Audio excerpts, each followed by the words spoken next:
महासमुंद लोकसभा के बीजेपी सांसद शन्नीलाल साहू ने प्रदेश सरकार पर आरोप लगाया है कि सरकार कुर्सी बचाने की दौड़ में व्यस्त है और मस्त है।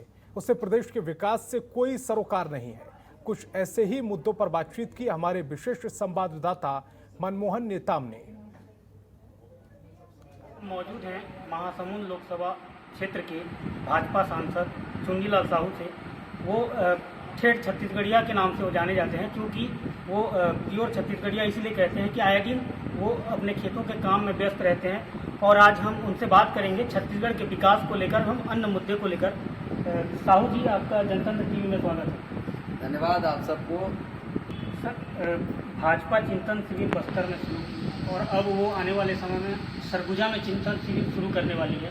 तो आने वाले जो विधानसभा चुनाव है 2023 को लेकर क्या रणनीति तैयार कर रहे हैं आप, ताकि जो 2023 आपके हाथ में आए?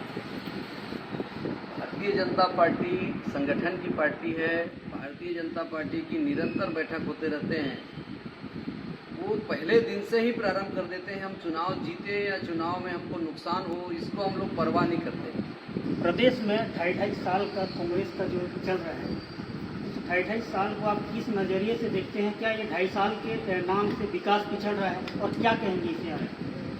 देखो, ये जो है, इनको एक दूसरे को पटकनी देने की खेला चल रही है। पहले किसी को पटकनी देने के लिए 2.5 का समझौता हो गया, क्योंकि जिस दिन मुख्यमंत्री की बात आई तो एक दूसरे का नाम और आया था, मैं किसी का नाम नहीं लूंगा, एक और नाम आया था। उसको पटकनी देने के लिए माननीय भूपेश जी और बाबा साहब एक हो गए और दोनों समझौता होकर 2.5 साल के लिए तय कर लिए। अब भैया कुर्सी में फेविकोल लगा के बैठ गए हैं दाऊ जी। अब बाबा साहब फड़फड़ा रहे हैं, तो इनकी अंदरूनी मामला, इसमें ज़्यादा नहीं बोलूँगा। नहीं, आप ये बताइए, इससे छत्तीसगढ़ के विकास पर कितना असर पड़ रहा है? छत्तीसगढ़ के विकास में ध्यान नहीं देकर के कुर्सी बचाने लगे हैं तो विकास तो प्रभावित होगा। जनता की परवाह नहीं कि पिछले बार भी देखें आप, जहाँ भी चुनाव होता है अन्य अन्य राज्यों में चले जाते हैं जिताने के लिए। यहाँ क्या हो रहा है उसको नहीं देख रहे हैं। उनको ये जो जनता ने उसको बम्पर बहुमत से जिताई है, वो मदन मस्त है, अभी अपने आप में मस्त हैं वो। तो ये थे सांसद चुन्नीलाल साहू। उनका कहना है कि 15 साल तक सरकार बहुत विकास किया है, और जो वर्तमान भूपेश सरकार पर भी उन्होंने आरोप लगाया है कि भूपेश सरकार प्रदेश के विकास को ध्यान नहीं दे रही है। कैमरामैन गिरीश के साथ मनमोहन नेताम, जनतंत्र टीवी, गरियाबंद। और जगदलपुर में कलेक्टर रजत बंसत और पुलिस अधीक्षक जितेंद्र सिंह मीणा ने साइकिल चलाकर शहर का भ्रमण किया है। साथ ही विश्व प्रसिद्ध दशहरा पर्व पर हो रहे रथ निर्माण का जायजा भी लिया है। इस दौरान उन्होंने वहां मौजूद ठेकेदार और अधिकारियों को बेहतर और जल्द काम करने के निर्देश दिए और कहा कि नवरात्र में बस्तर की संस्कृति मां दंतेश्वरी मंदिर की झलक सभी को देखने को मिलेगी। वहीं पुलिस अधीक्षक जितेंद्र सिंह मीणा ने बताया है कि दशहरा को देखते हुए ट्रैफिक व्यवस्था की प्लानिंग की जा रही है। जिन जगहों पर प्रदर्शनी लगी होगी वहां नो वे होगा और हर जगह अच्छी व्यवस्था की जाएगी।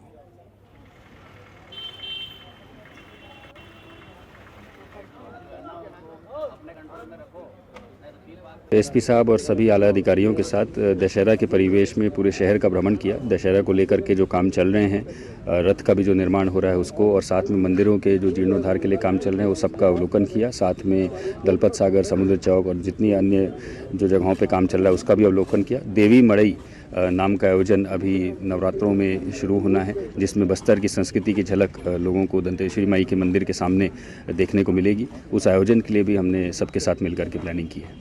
आगामी दशहरा पर्व के मद्देनज़र जो ट्रैफिक प्लान है, पार्किंग की जहाँ जहाँ व्यवस्था होगी, जहाँ से नो वे रहेगा, सुरक्षा व्यवस्था आदि बहुत विभिन्न विषयों पर कलेक्टर साहब के साथ में एडिशनल एसपी और राजस्व के जो प्रशासनिक अधिकारी हैं, पुलिस के जो अधिकारी हैं, सीएसपी साहब, थाना प्रभारी कोतवाली, टीआई ट्रैफिक के साथ में व्यवस्था का जायजा लिया गया है। उसके अनुसार अच्छी व्यवस्था लगाई जाएगी। और प्रदेश सहित राजनांदगांव के जिले में धर्मांतरण का मुद्दा सियासी बवाल मचाए हुए है। इसी बीच मानपुर ब्लॉक के कह गांव में 25 परिवारों ने कथित तौर पर अपने मूल धर्म में वापसी की है। ये परिवार भी ईसाई धर्म अपना चुके थे। ऐसे आरोप परिवार पर लगाए जा रहे हैं, जिन्हें समाज के पदाधिकारियों और भाजपा नेत्री नर्मदा सिंह की मौजूदगी में समझाइश देकर और उनके पैर धुलवाकर समाज में लाया गया है। वहीं महार समाज के लोगों का आरोप है कि हमने धर्म परिवर्तन नहीं किया था, ना ही हम ईसाई धर्म अपनाए थे। इसके बाद भी हमारे पैर धोकर समाज के लोगों ने और भाजपा नेत्री ने मूल धर्म में लाने की बात कहकर पैर धोकर हमें समाज में लाया गया, जिसके बाद अब आरोप प्रत्यारोप का दौर शुरू हो गया है। हमारा सामाजिक मीटिंग रखा गया था, वहाँ बहुत से लोग थे और हमारे सामाजिक सभी जने, वहाँ नम्रता सिंह जी भी आई थी और वहाँ ये लोग मसीह में जाते हैं ऐसे करके, ना ही हमने कोई धर्म परिवर्तन नहीं किया था, ना ही कोई मसीह में शादी होता है उस टाइप का कार्य किया था, ना ही कोई मरनी में जैसे करते हैं उस प्रकार से भी कोई कार्य नहीं किया था। उसके बावजूद भी वहाँ नम्रता सिंह जी की उपलब्धता में हमारा पैर धुलवाया गया। अब वही सर मसीह में जाते हैं करके पैर धुलवाया, अब क्या मालूम, हम तो मसीह में, हमारे छोटी लड़की का तबीयत खराब है, सिर्फ हमारे दुख के कारण हम मसीह का प्रार्थना आराधना करने के लिए रविवार को जाते थे। नहीं, ये तो सरासर झूठी बातें हैं। ये राजनीतिक षड्यंत्र मसीहों के ऊपर किया जा रहा है। मैं राजनांदगांव से आकर यहाँ पर मुझे मालूम पड़ा कि 25 परिवारों का धर्म परिवर्तन कर कर वापस हिंदू धर्म में वापस चल दिए हैं करके।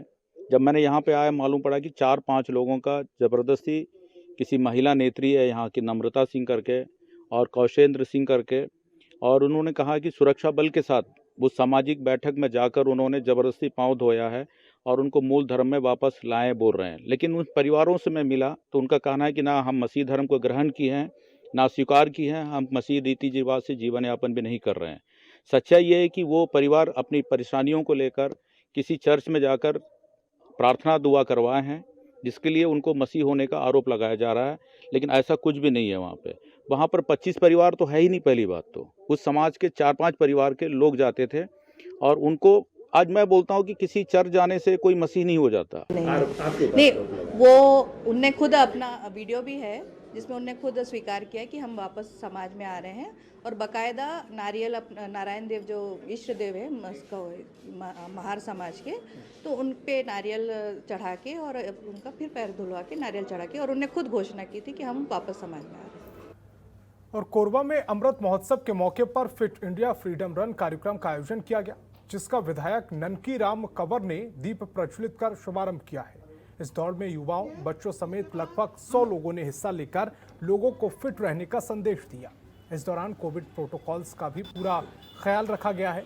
साथ ही लोगों ने फिटनेस की डोज आधा घंटा रोज की थीम के साथ फिट रहने की शपथ भी ली है।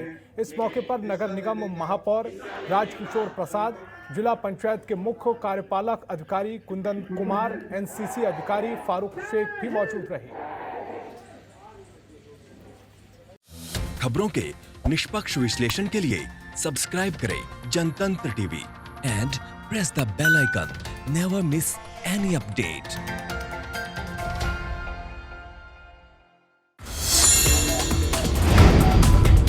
Download the Janatantra TV app, available on Google Play and App Store.